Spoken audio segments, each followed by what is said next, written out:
Good day, good evening, wherever you are. This will be a presentation on the Rakta Dhatu and anemia. Okay, so we'll be covering imbalances and restoration. Okay, so in year 2, a little bit of year 1, you would have been learning about the dhatus or the bodily tissues, okay?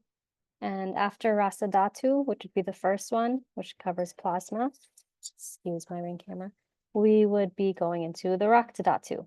So as you know, a healthy Rasa Dhatu would nourish the Rakta Dhatu. It's very important to have nourished bodily tissues. Okay, so Rakta Dhatu is associated with Pitta, okay? It's nourished again by Rasa Dhatu, which comes before it. And Rakta Dhatu would maintain the vitality and health of the body. So it represents the blood, and as you can see, all these red blood cells here, and it transports oxygen to every cell, which would be the prana, that life-giving energy. It regulates body temperature and metabolism in the body. Okay, so there's also white blood cells, which there are not as many of when compared to the red blood cells, and that's covered by the immune system. Okay, so we have here, remember you've learned about the shrotas, how there's 13 shrotas. So Raktavaha Shrota is the 4th Shrota, which is the circulatory channel. So the channels of circulation are the Raktavaha Shrotas. And this channel takes blood and it transports it throughout the body. So when the blood is really healthy and pure, it leads to vital energy being circulated throughout the physiology, throughout the body. And on the other hand, unfortunately, if the blood is unhealthy, it can lead to health disorders in the body. One of these health disorders, one of these blood disorders or Raktavaha disorders would be anemia, or Pandu as it's called. Anemia is called Pandu in Ayurveda, and it is a Pitta-related disorder of Ranjika Pitta, which controls blood formation.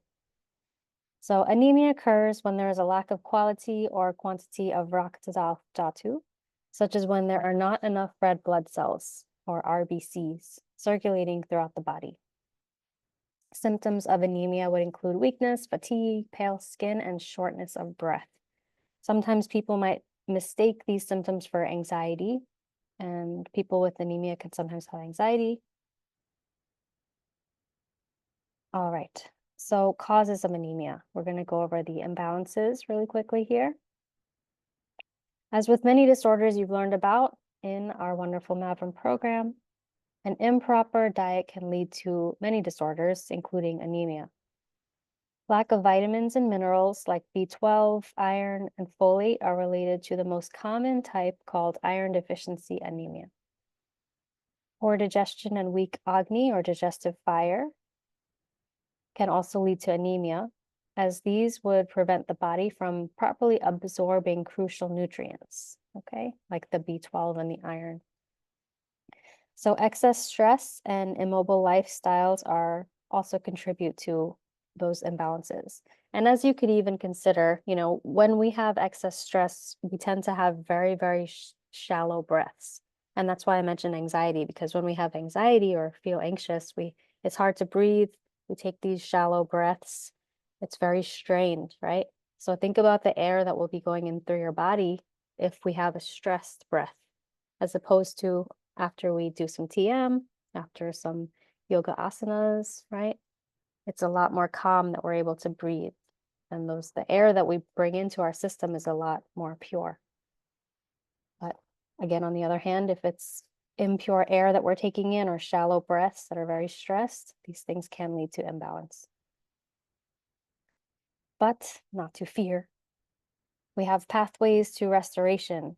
So when we're considering balancing health, okay, just like with all conditions, we would remove the causative factors. Again, stress, a sedentary lifestyle, dietary factors that would disturb the Raktavata Shrotas. And we would eat food that are iron rich. Examples like leafy greens, lentils, and dal. Herbs like amla are good for iron absorption. also haritaki and turmeric. Shatavari is good for nourishment and rejuvenation of the blood. Exercise is recommended to enhance circulation of blood and energy. And Agni Deepana is recommended to fan the flames of digestion. Okay, so professional treatments for blood disorders, Ayurvedic Panchakarma treatment, or home treatments and rasayanas like Amrit Kalash are recommended. Or if short on funds, you can do some Amla and Shatavari. Snehana is recommended if there's a blockage and if Agni is strong enough, with ghee infused with sweet and bitter herbs for nourishment. And Varechana can also be recommended based on dosha. So in conclusion to our short presentation here, I hope your second year is going well. Healthy blood starts with taking healthy breaths and intake of pure water, okay? Healthy Rasa Dhatu leads to healthy Rakta Dhatu, vital for life, which is called Jivanam. When unhealthy, Rakta Dhatu can lead to anemia. But with proper diet, exercise, and stress reduction, and stroking of the digestive fire, health can be restored to recover from anemia. Herbs like Amla and Shatavari and Panchakarma treatments can assist in health restoration and balancing. Okay, so thank you very much, and I hope you've learned something today. All the best.